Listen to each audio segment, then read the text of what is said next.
Good morning बेटा। आज हम व्याकरण में अलंकारों के विषय में जानेंगे। तो सबसे पहले अलंकार का परिचय कि अलंकार क्या होते हैं। अलंकार का अर्थ है आभूषण, अर्थात सुंदरता बढ़ाने के लिए प्रयुक्त होने वाले वे साधन जो सौंदर्य में चार चांद लगा देते हैं। कविगण कविता रूपी कामनी की शोभा बढ़ाने हेतु अलंकार नामक साधन का प्रयोग करते हैं।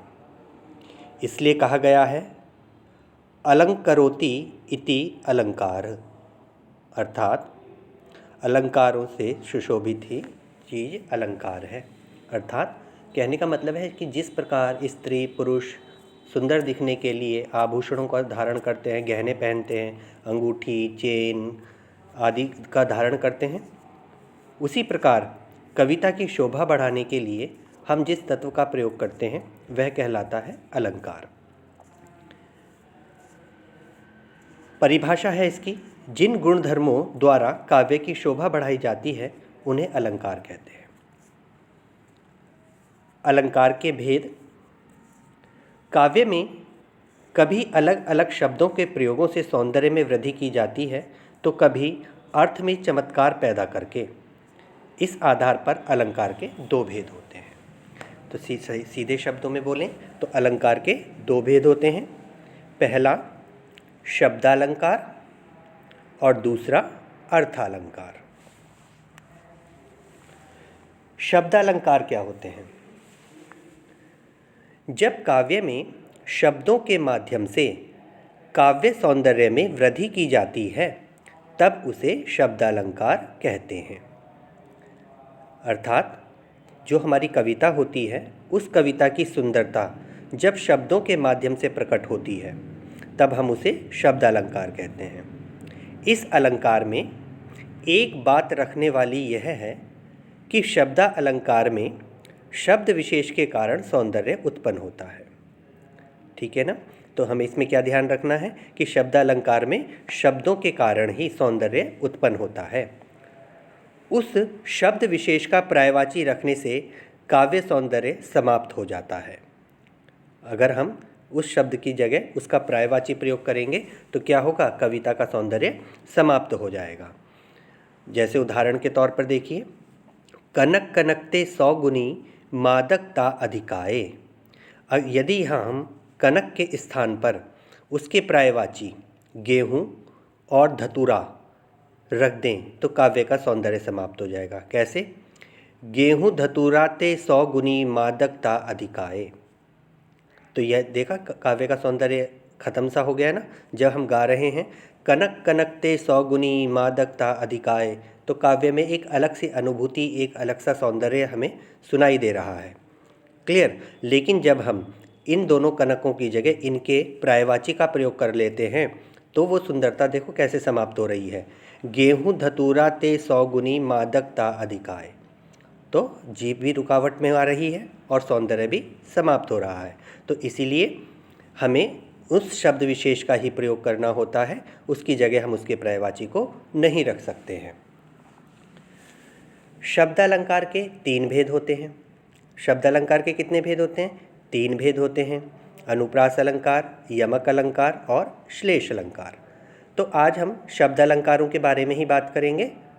अर्थालंकार हम अगले वीडियो में पढ़ेंगे। तो शब्दालंकार के कितने भेद हुए? शब्दालंकार के 3 भेद हुए। पहला अनुप्रास अलंकार, दूसरा यमक अलंकार और तीसरा श्लेष अलंकार। तो सबसे पहले बात करेंगे हम अनुप्रास अलंकार की। यह अलंकार पढ़ने में थोड़ा आसान भी है और जल्दी समझ में भी आ जाता है। तो अनुप्रास अलंकार क्या होता है? जब काव्य में किसी वर्ण की आवृत्ति एक से अधिक बार होती है, अर्थात कोई वर्ण एक से अधिक बार प्रयोग किया जाता है तो उसे अनुप्रास अलंकार कहते हैं। वर्ण क्या होते हैं? वर्ण भाषा की सबसे छोटी ध्वनि, जैसे क ख ग घ, ये वर्ण है हमारे। ए आ ई ये सब हमारे वर्णों के अंतर्गत आते हैं। जब इनकी आवृत्ति, आवृत्ति यानी बार बार आना, क्लियर, तो जब ये वर्ण बार बार आते हैं यानी एक से अधिक बार प्रयोग होते हैं तब वहाँ अनुप्रास अलंकार होता है। उदाहरण से आप लोग समझ जाएंगे कि उदाहरण देखिएगा, जैसे तरनी तनुजा तट तमाल तरुवर बहुछाए, तो यहाँ पर तय वर्ण की आवृत्ति बार बार हो रही है। जैसे तरनी में भी तय है, तनुजा में भी तय है, तट में भी तय है, तमाल में भी तय है और तरुवर में भी तय है। तो तय वर्ण की आवृत्ति बार बार हो रही है, इसलिए यहाँ पर क्या हो गया, अनुप्रास अलंकार हो गया।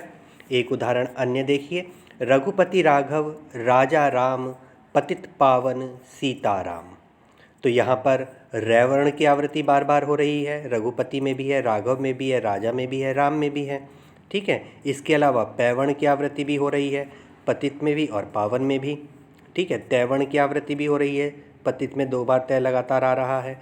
तो इस प्रकार एक वर्ण की आवृत्ति जहाँ बार बार हो वहाँ अनुप्रास अलंकार होता है।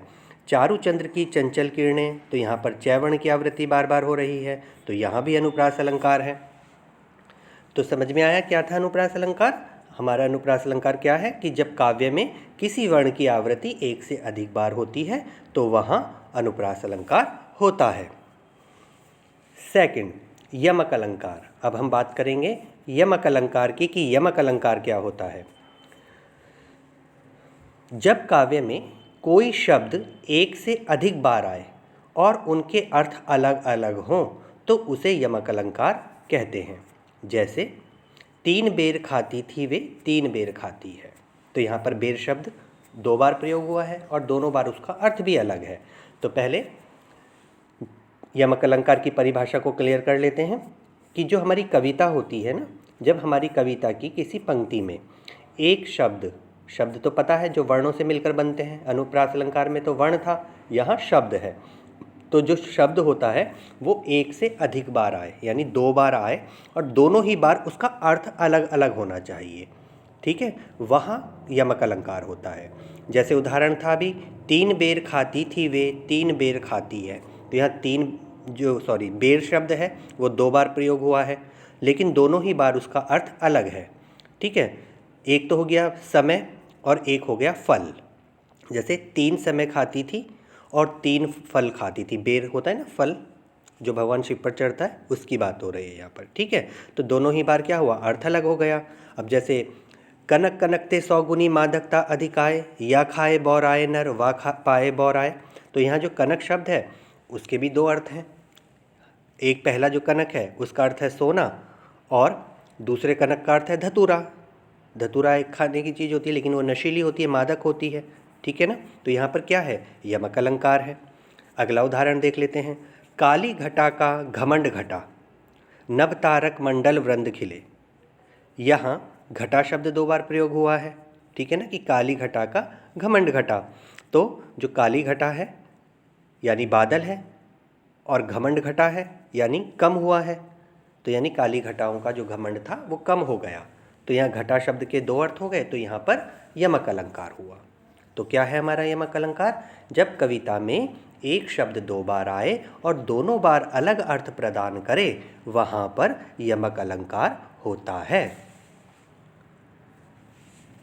अब हमारा अगला है श्लेष अलंकार, ठीक है ना। तो श्लेष अलंकार, श्लेष का अर्थ है चिपका हुआ, अर्थात एक शब्द के अनेक अर्थ चिपके होते हैं। कहने का मतलब है कि जब काव्य में यानी हमारी कविता में एक शब्द के एक से अधिक अर्थ हों, एक शब्द होगा और उस शब्द के एक से अधिक अर्थ होंगे, 2 अर्थ भी हो सकते हैं, 3 अर्थ भी हो सकते हैं, 4 अर्थ भी हो सकते हैं, उससे ज़्यादा भी हो सकते हैं, तो वहाँ पर क्या होता है, श्लेष अलंकार होता है। यानी शब्द होगा एक बार प्रयोग लेकिन वह शब्द कई सारे अर्थ हमें देगा, तो वहाँ श्लेष अलंकार होता है। जैसे रहीमन पानी राखिए बिन पानी सब सून, पानी गए ना उभरे मोती मानुस चून, तो यहाँ दूसरी पंक्ति में पानी शब्द आया है, ठीक है, और एक बार आया है परंतु उसके अर्थ अलग अलग हैं। यहाँ पानी शब्द के अर्थ अलग अलग हैं। कैसे कैसे हैं, जैसे मोती के लिए तो चमक, मोती के लिए क्या है, चमक, क्लियर, मोती के लिए क्या अर्थ प्रयोग हुआ है, चमक। उसके बाद है मानुष यानी मनुष्य। मनुष्य के लिए पानी शब्द का अर्थ है इज्जत, ठीक है। और यहाँ पर थर्ड है चून यानी आटा। आटे के लिए पानी शब्द का प्रयोग जल के रूप में हुआ यानी पानी के ही रूप में हुआ है। तो यानी पानी शब्द के 3 अर्थ निकले यहाँ पर, तो इसीलिए यहाँ पर श्लेष अलंकार है। एक उदाहरण और समझ लेते हैं। मंगन को देख पट देत बार बार। मंगन को देख पट देत बार बार। तो यहाँ पर जो पट शब्द है उसके 2 अर्थ हैं। कितने अर्थ हैं? 2 अर्थ हैं। यानी एक अर्थ है उसका कपड़े, वस्त्र, और दूसरा अर्थ है दरवाज़ा। तो मंगन यानी मांगने वाले को देखकर वस्त्र बार बार दान करता है और मांगने वाले को देखकर दरवाज़ा बार बार बंद कर देता है, ठीक है। तो इस प्रकार पट शब्द के 2 अर्थ थे, तो वहाँ पर भी श्लेष अलंकार हुआ। तो ये थे हमारे अलंकार। तो हमने आज क्या सीखा? हमने आज अलंकार के बारे में सीखा कि अलंकार क्या होते हैं, अलंकार की परिभाषा क्या है, अलंकार के कितने भेद होते हैं, और फिर हमने शब्द अलंकार में हमने 3 अलंकार देखे। कौन कौन से देखे? अनुप्रास अलंकार, यमक अलंकार और श्लेष अलंकार। अब अर्थालंकार अगली वीडियो में।